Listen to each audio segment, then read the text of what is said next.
بسم اللہ الرحمن الرحیم۔ تمام ناظرین اور سامعین کو حسنین خان کا خلوص بھرا سلام۔ میں ہوں حسنین خان اور آپ دیکھ رہے ہیں 14 ستارے یوٹیوب چینل۔ بادشاہ کا موڈ اچھا تھا۔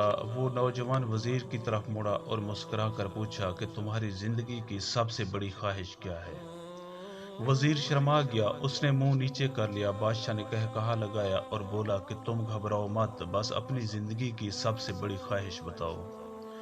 وزیر گھٹنوں کے بل جھکا اور عاجزی سے بولا کہ حضور، آپ دنیا کی خوبصورت ترین سلطنت کے مالک ہیں۔ میں جب بھی یہ سلطنت دیکھتا ہوں تو میرے دل میں خیال پیدا ہوتا ہے کہ اگر اس کا 10واں حصہ میرا ہوتا تو میں دنیا کا خوش نصیب ترین شخص ہوتا۔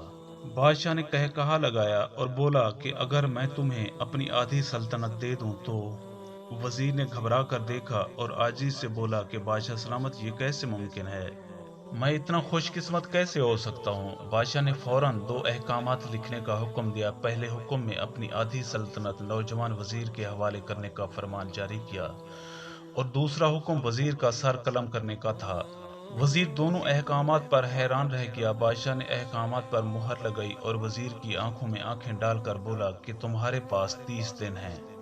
تمہیں ان دنوں میں صرف 3 سوالوں کے جواب تلاش کرنے ہیں۔ کامیاب ہو گئے تو میرا دوسرا حکم منسوخ ہو جائے گا اور تمہیں آدھی سلطنت مل جائے گی، اور اگر تم ناکام ہو گئے تو پہلا حکم خارج سمجھا جائے گا اور دوسرے حکم کے مطابق تمہارا سر قلم کر دیا جائے گا۔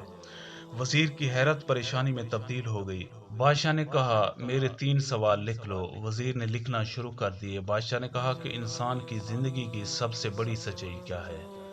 وہ رکا اور بولا کہ دوسرا سوال، انسان کی زندگی کا سب سے بڑا دھوکہ کیا ہے؟ تیسرا سوال، انسان کی زندگی کی سب سے بڑی کمزوری کیا ہے؟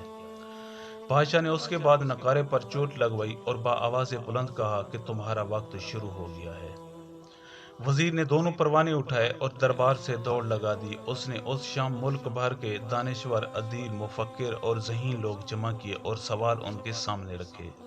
ملک بھر کے دانشور ساری رات بحث کرتے رہے، لیکن وہ پہلے سوال پر ہی کوئی متفقہ جواب نہ دے سکے۔ وزیر نے دوسرے دن دانشور بڑھا دیے، لیکن نتیجہ وہی نکلا۔ وہ آنے والے دنوں میں لوگ بڑھاتا رہا، مگر اسے کوئی تسلی بخش جواب نہ مل سکا، یہاں تک کہ وہ مایوس ہو کر دارالحکومت سے باہر نکل گیا۔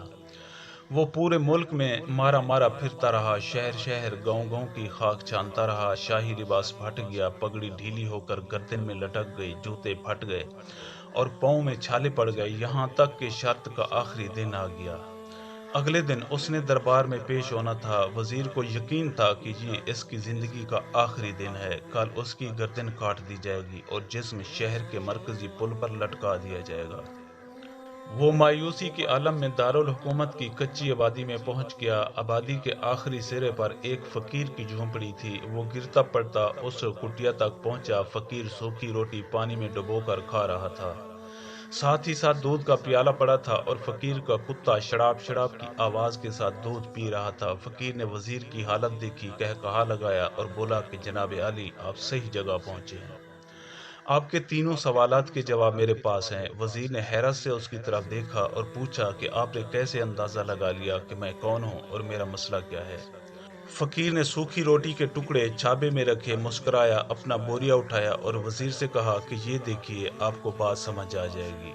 وزیر نے جھک کر دیکھا، بوریے کے نیچے شاہی خلعت بچھی ہوئی تھی۔ یہ وہ لباس تھا جو بادشاہ اپنے قریب ترین وزراء کو عنایت کرتا تھا۔ فقیر نے کہا کہ جناب عالی، میں بھی کبھی اس سلطنت کا وزیر تھا۔ میں بھی ایک بار آپ کی طرح بادشاہ سے شرط لگانے کی غلطی کر بیٹھا تھا، نتیجہ آپ خود دیکھ لیجئے۔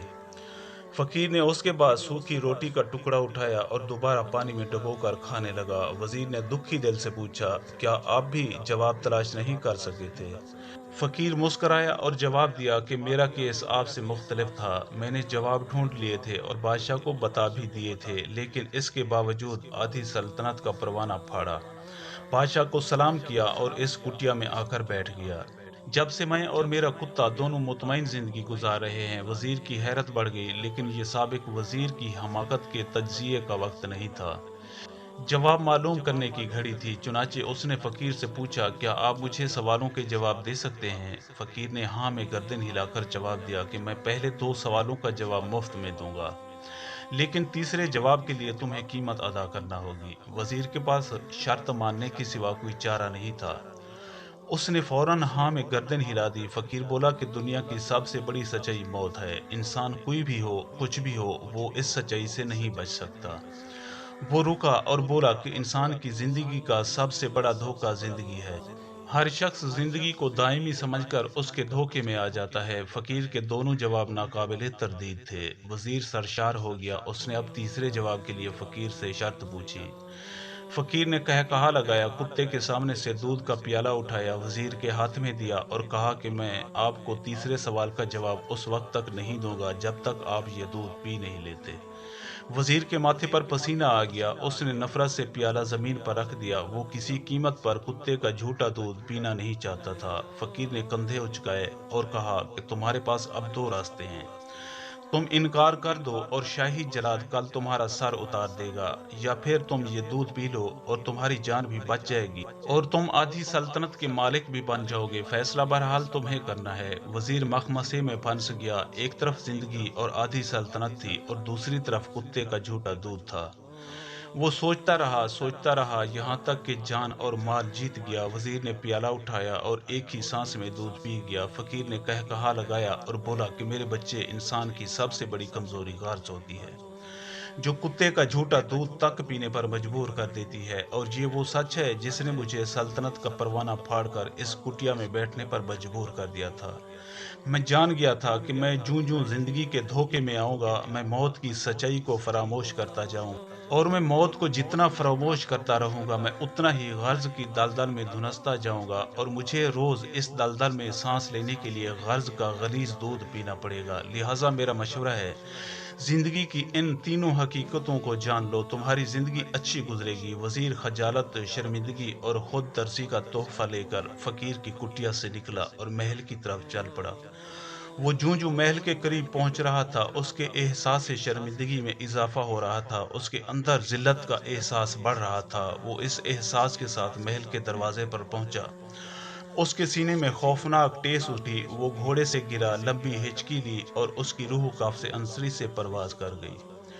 پیارے دوستوں، میں امید کرتا ہوں کہ آپ کو ہماری یہ ویڈیو اچھی لگی ہو۔ اگر آپ کو ہماری یہ ویڈیو اچھی لگے تو پلیز آپ ہمارے چینل کو سبسکرائب اور اس ویڈیو کو لائک ضرور کیجیے۔ اب ہمیں اپنی اگلی ویڈیو تک کے لیے اجازت دیجیے، اس دعا کے ساتھ کہ اللہ پاک آپ کو اپنی حفظ و امان میں رکھے۔ اپنا بہت زیادہ خیال رکھیے گا۔ شکریہ۔ خدا حافظ۔